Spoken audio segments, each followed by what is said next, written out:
Well, hey, good afternoon to you. We are doing a little squirrel hunting, and the reason we're doing it is because we are going through the book of Matthew verse by verse, and God has me doing some hunting while we're doing it and some fishing. And for this particular episode, we're going to do some squirrel hunting. Also, as I've mentioned in other videos, and maybe this is the first one you've seen, I don't know, but squirrel's about the only thing you can hunt in the summer in Missouri. You can hunt bullfrog and a few other things, but squirrel's about the only thing I'm interested in hunting that on the short list that there is available. But here on this hunt, I'm going to chat with you here for a second, but then I'm just going to quietly walk down this hill. And I've seen a bunch of squirrels down this hill, and I'm just going to stand there like a tree.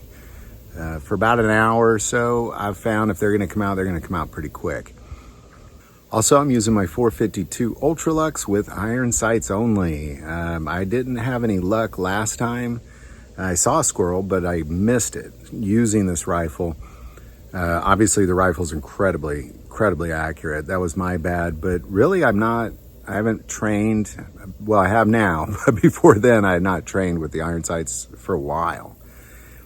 And I've realized you kind of need to hold it at a 6 o'clock hold. So I'm feeling a little more confident now that I've shot it a few times with iron sights.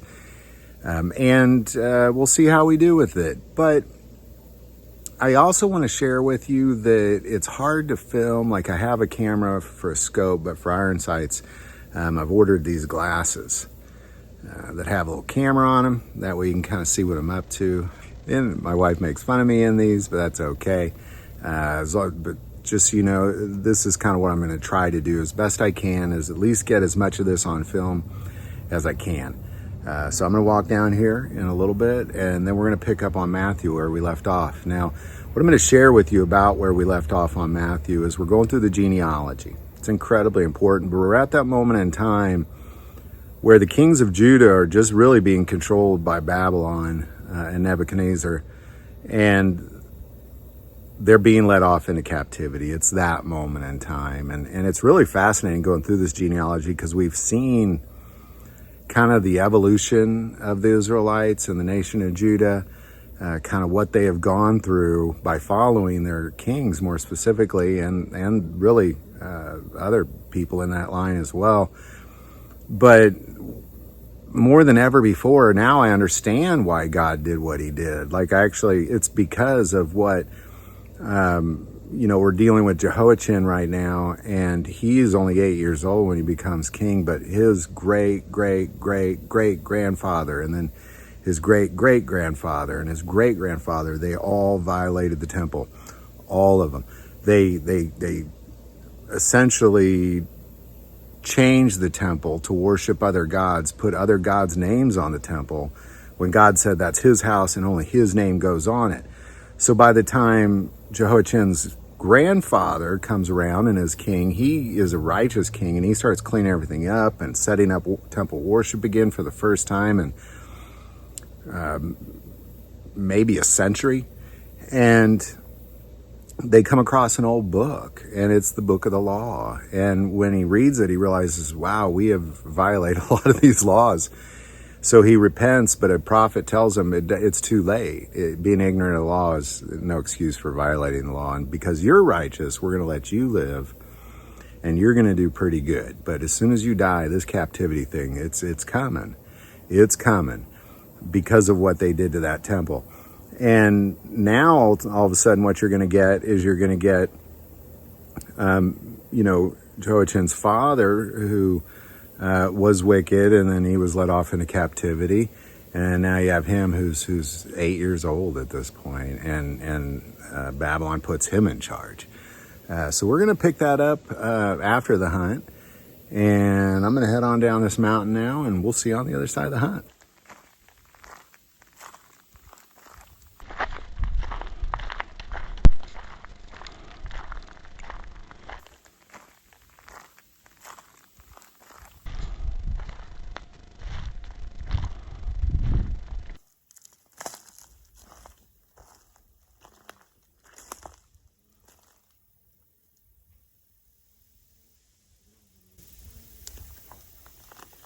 I'm going to sit up here.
All right, so I'm gonna stop here. I've been at this for about an hour.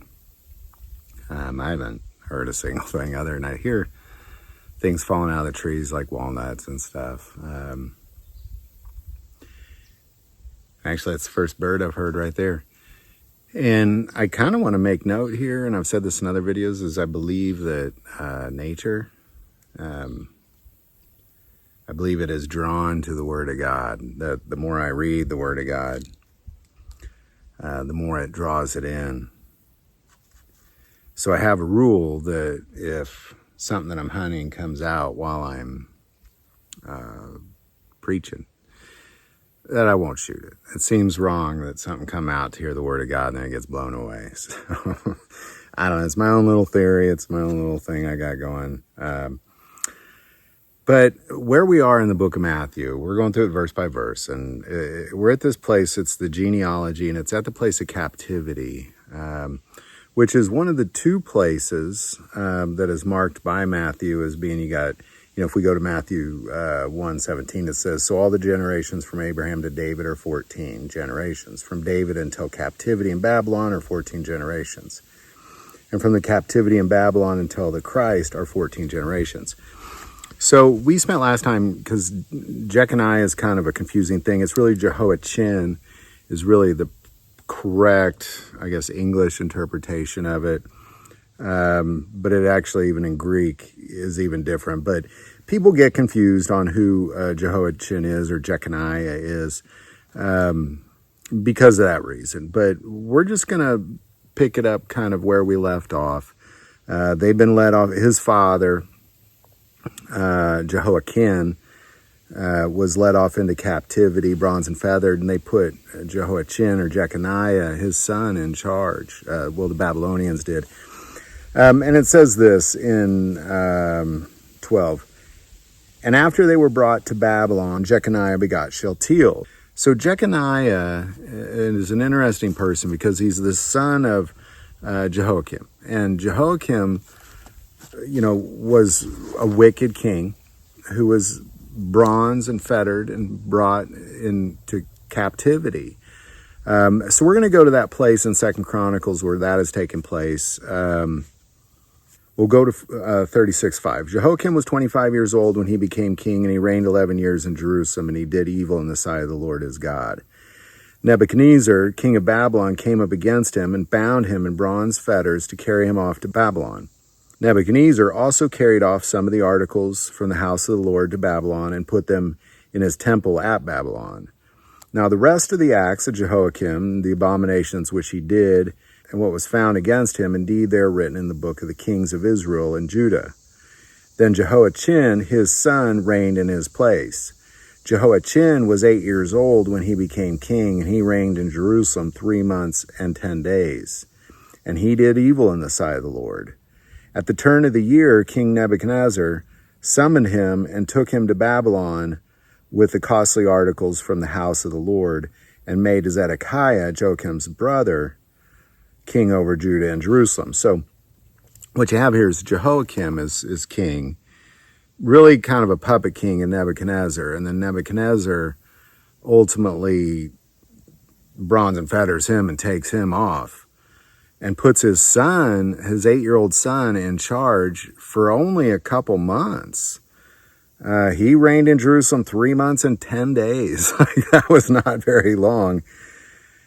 And then he summoned him to Babylon, and that's very important to understand what took place with him. At the turn of the year, King Nebuchadnezzar summoned him and took him to Babylon, and then put his uncle in charge, who was the third in line for the throne of the 4 brothers of his dad. And this is a very significant thing, because if we look at Daniel, because Daniel is also dealing with the same time, and it's very fascinating. If you look at the very beginning of Daniel, it says this in Daniel 1. In the 3rd year, the reign of Jehoiakim, king of Judah, Nebuchadnezzar, king of Babylon, came to Jerusalem and besieged it. And the Lord gave Jehoiakim, king of Judah, into his hands, with some of the articles of the house of God, which he carried into the land of Shinar, to the house of his God. And he brought the articles into the treasure house of his God. Then the king instructed Aspenaz, the master of the eunuchs, to bring some of the children of Israel and some of the king's descendants and some of the nobles, young men in whom there was no blemish, but good-looking, gifted in all wisdom, possessing knowledge, quick to understanding, who had ability to serve in the king's palace, and whom they might teach the language and literature of the Chaldeans. So when Jehoiakim was king of Israel, he did evil, and Nebuchadnezzar besieged Jerusalem, took him away. But it says here that the king instructed Aspenaz, the master of the eunuchs, to bring some of the children of Israel and some of the king's descendants and some of the nobles. So if we go back to 2 Chronicles, it says, Jehoiachin was 8 years old when he became king, and he reigned in Jerusalem 3 months and 10 days, and he did evil in the sight of the Lord. At the turn of the year, King Nebuchadnezzar summoned him and took him to Babylon. So really, these both are kind of sharing, like Daniel's giving his account from his eyes. He's like, well, Jehoiakim was king, and he was dragged off, and then Nebuchadnezzar told him to take the children and the king's descendants. And here what you have is Jehoiachin is only 8 years old. How an 8-year-old does evil in the sight of the Lord is my guess would be something to do with the temple or something, but he's 8 years old. But nonetheless, at the turn of the year, King Nebuchadnezzar summons him. And this is that moment that Daniel's seeing. In the 3rd year of the reign of Jehoiakim, king of Judah, Nebuchadnezzar, king of Babylon, came to Jerusalem, besieged it. Then the king instructed Aspenaz, the master of the eunuchs, to bring some of the children of Israel and some of the king's descendants. And that's what Jehoiachin is dealing with, or Jeconiah is dealing with, is he's being dragged off as an 8-year-old, maybe a 9-year-old, because I don't know when his birthday was, but really an 8-year-old is being dragged off to learn the way of the Chaldeans, to learn the way of the Babylonians. And it's ultimately, he grows. There's not a lot more about him, to be quite honest. We learn more about his grandson than him or his son. But this is pretty significant moment in the history of Israel, because it is his father, it is that generation that kind of ended right before the Babylonian captivity, and then he's that first in that line of the 14 generations from captivity to Christ. So, good news is we're on the last third of this, but really this is kind of a moment in time, and then his son will spend his whole life in Babylon and give birth to Zerubbabel, who then, goes off to build the temple upon the return. So let's go back to Matthew, going to verse 12. And after they were brought to Babylon, Jeconiah begot Shealtiel, and Shealtiel begot Zerubbabel. So we'll talk about Shealtiel and kind of that captivity next time, and kind of continue to do these hunts. But man, thanks for joining me. I think I'm going to do a night hunt with some night vision later tonight. That'll probably be later in the week that you'll see that. But really fascinating stuff. To see these generations of people leading up to Jesus Christ and how God kind of really molded them into what they ultimately led to. And this is just another step in that way. So again, thanks for joining me. I heard something over there. If I see something, I won't shoot it, but I'll definitely film it for you. But man, all I hear is things falling. 'Tis that season, where they start to drop those seeds. So thanks for joining me, man. Any thoughts or insight on any of this stuff, definitely put it below. This has been an exciting ride for me, to be quite honest. And going through the book of Matthew like this has been amazing. And I know once we get to Jesus and the things he said and did, it's going to be life-changing. But even seeing how God manipulated the generations to lead the perfect path to him is incredibly fascinating to watch. And I've learned more about the history of Abraham to Jesus than I ever knew before. So I pray this has been a blessing for you as well. So thanks again for joining me. I'm learning so much. I pray you are as well. Again, any thoughts or insights on any of that stuff, definitely put it below. And I'm hoping, and when fall hits, we'll actually have more successful hunts. Hard to hunt squirrel in the summer, especially around here. They're extremely elusive, extremely elusive. I think I'm better served in the morning. It's evening, kind of getting to be evening time. Late afternoon, so to say. I'll try again in the evening. We'll try again at night. We'll try again in the morning.